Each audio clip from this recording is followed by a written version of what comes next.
Peter Parker didn't dream of being a hero. He wanted what every young man hopes for: good grades, a decent job, a chance to help his family, and maybe, if he was lucky, the girl next door. A life simple enough to hold in two hands, steady, ordinary, safe. Then came the bite. And with it, a truth he couldn't unlearn. That moment didn't just give him power. It stole the life he thought was his. Uncle Ben's death burned a hole in him, a wound that whispered, "Your life isn't yours anymore."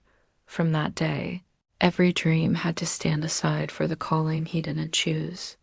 Raimi's Spider-Man didn't make heroism look easy. He showed the costs. Jobs lost, grades slipping, friends drifting away.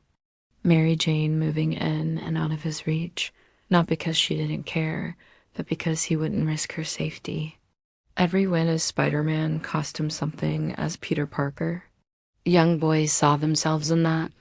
Not the swinging through Manhattan, the part where your personal dreams get interrupted by a weight only you can carry, where you want the simple life, but life wants something harder from you.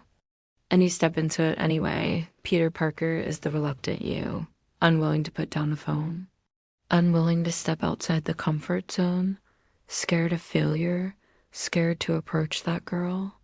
Peter Parker is the constructed identity, the kid who wants the safe, predictable life, the mind that clings to comfort, recognition, and approval, the personality built from childhood wounds and small ambitions.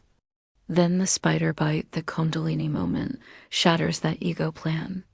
The powers aren't just abilities, they're awakening symptoms that start tearing the old identity apart. From that moment on, Peter Parker becomes the mask he wears to function in the ordinary world, while Spider-Man is the awakened self forced to live in service to a mission. The real tragedy and beauty is that the ego never gets the life it wanted. It has to die a little every day so the higher calling can live.